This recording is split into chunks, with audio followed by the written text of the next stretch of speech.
आपल्या सर्वांचे सद्गुरू महान त्यागी बाबा जुमदेवजी यांनी एका परमेश्वराची प्राप्ती केली आणि आमच्यासारख्या दुखी कष्टी गोरगरीब सेवकांसाठी ही अशी सुंदर अशी मोफत सेवा आम्हाला वाटून दिली आहे।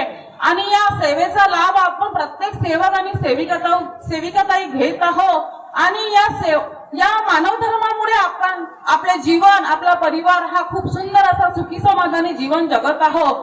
कृपा त्या आपल्या महान त्यागी बाबा जुमदेवजीची की त्यांनी इतकी मोठी स्वतःच्या जीवाची पर्वा केली नाही आणि स्वतःचं जीवन त्यागमय करून आमच्यासारख्या बैमान सेवकांना आमच्यासारख्या बैमान मानवांना आपल्या जवळ घेतला। आणि खरंच आपण या मंडपामध्ये आपण जिथे बसलो आहोत प्रत्येक ठिकाणी तर खरंच हा इतका सुंदर सोहळा आहे की आपल्याला इथे येऊन फक्त हाजरी लावणे नाहीये तर आपल्याला इथून जे आपले मान्यवर आहेत आपल्या बाबांसोबत जे काकाजी आहेत सोनकुसरे काकाजी मी त्यांना खरंच खूप मानते। कारण मला असं वाटतं मी नेहमी त्यांचे मार्गदर्शन ऐकत असते तर मला असं कुठेतरी वाटतं की खरंच त्यांचे शब्द आणि आमच्या बाबांच्या सोबत ते राहिले आहेत तर खरंच म्हणजे किती सुंदर त्यांचे जे शब्द निघतात ते रागावतात पण मार्गदर्शनामध्ये आणि खूप सुंदर समजून पण सांगत असतात। तर खरंच आम्हाला प्रत्येक सेवकांना आणि सेवकींताईला समजण्याची गरज आहे। ह्या मार्गामध्ये राहून आम्हाला कसा विचार करायचा आहे कशा मनामध्ये भावना आणायच्या याचा विचार प्रत्येक सेवकांनी आणि मी पण केला पाहिजे। सर्वप्रथम तर आपण खूप पंडा पुजारी केले खूप फिरलो मी पण फिरली खूप भूतबाधा पंडा पुजारी जादूटोना अंधश्रद्धा खूप माझ्या मागे पण होती पण एका परमेश्वराच्या नावाची ज्योत माझ्या निवासस्थानात लागली तर पहा कुठं भूतबाधा गेली ना कुठं अंधश्रद्धा गेली। भगवंताच्या कृपेने माझा परिवार आणि मी सुखमय जीवन जगत आहोत। तर खरंच या मार्गामध्ये आलेला प्रत्येक सेवक हा दुःखीच आहे खरंच दुःखी आहे कारण या मार्गामध्ये सुखी कोणी येऊ शकत नाही। प्रत्येक जण हा दुःखाच्या कारणाने या मार्गामध्ये आला आहे। तर पहा मी या मार्गामध्ये आम्ही माझ्या परिवारात खूप असे अनुभव आले आहेत आणि या मार्गामध्ये अनुभव येतातच प्रत्येक सेवकाला अनुभव येतात आणि त्या अनुभवातून आपल्याला शिकण्याची गरज आहे सुधारण्याची गरज आहे आणि समजण्याची गरज आहे। मी माझ्या मुलीचा अनुभव सांगत आहे तो मी खूप ठिकाणी सांगला आहे पण मी आज एवढ्या मोठ्या मंचावर पहिल्यांदा सांगत आहे।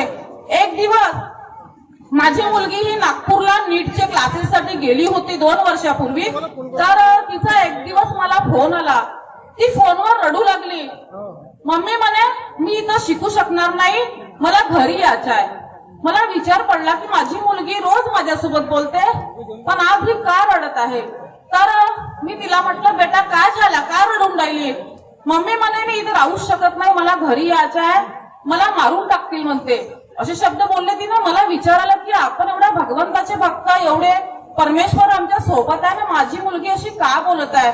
मी विचारात पडली मम्मी म्हणते मला ती मारून टाकेल।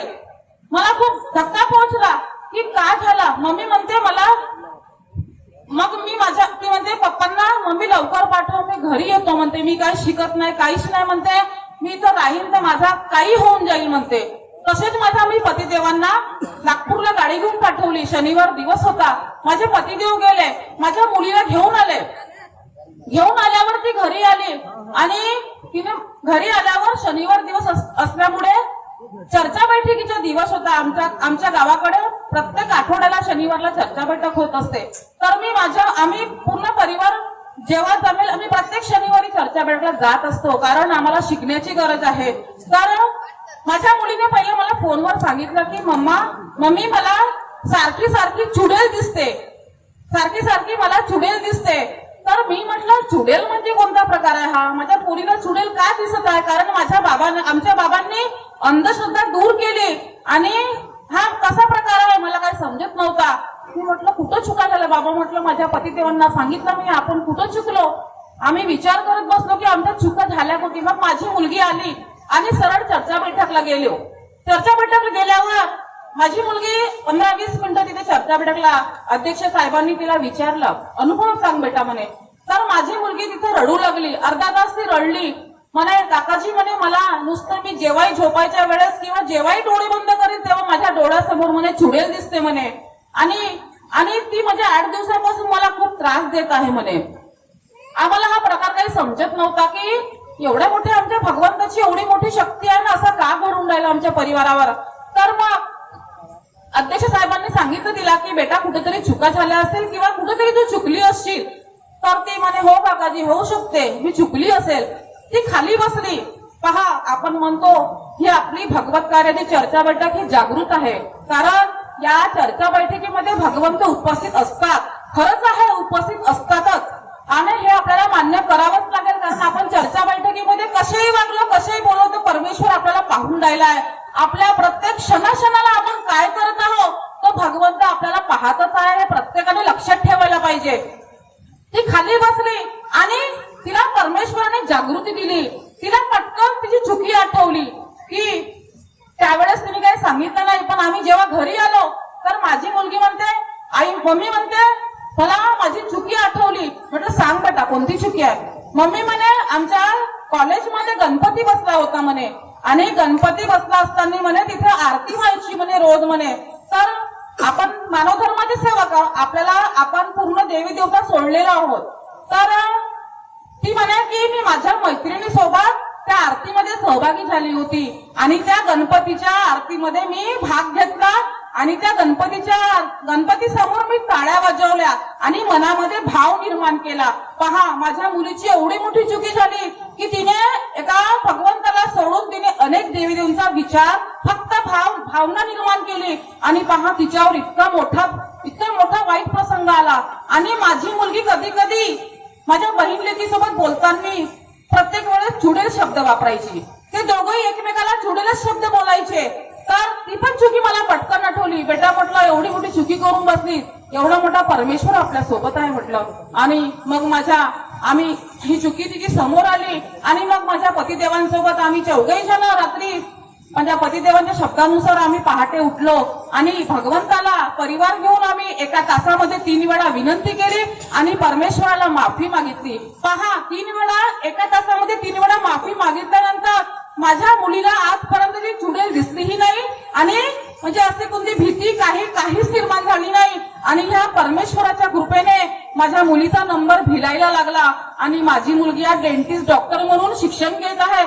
आमच्यासारख्या आम्ही एवढे बैमान आहोत की पहा, आम्ही जर अनेकामध्ये असतो, मी स्वतः जर अनेकामध्ये असते तर मी खरंच इतका पैसा लावला असता का?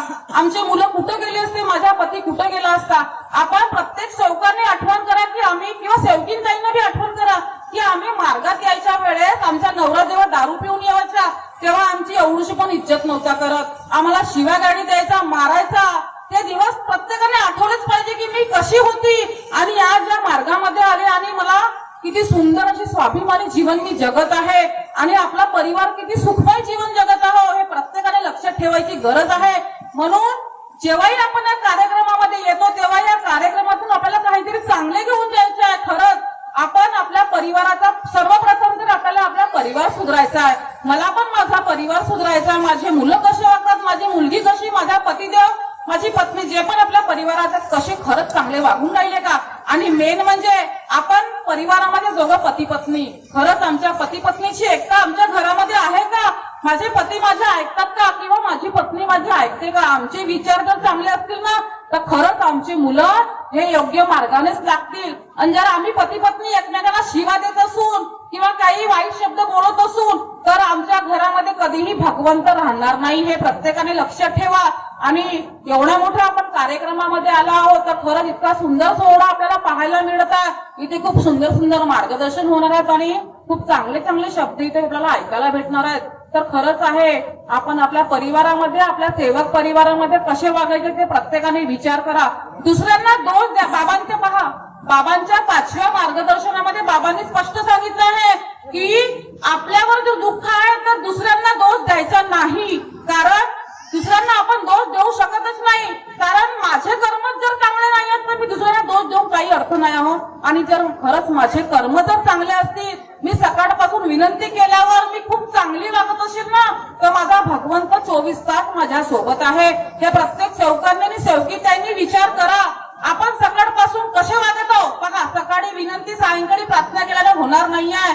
त्या विनंतीमध्ये आणि प्रार्थनेमध्ये कोणते शब्द आहेत?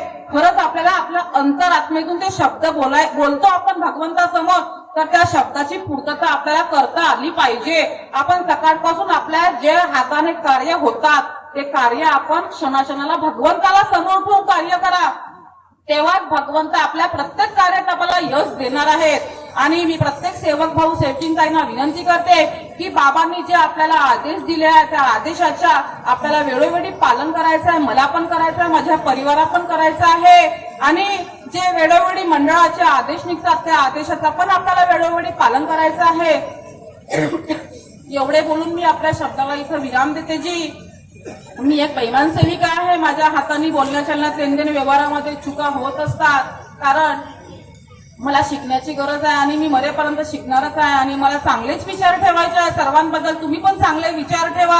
आपल्या विचारामध्ये कोणतेही फरक नको पडू द्या. सगळ्यांबद्दल चांगला विचार ठेवा, चांगल्या भावना ठेवा. आपण या कार्यक्रमात येतो, इथं आपले सर्व बहिणी भाऊ हाच विचार प्रत्येकाने केला पाहिजे. मी पण केला पाहिजे.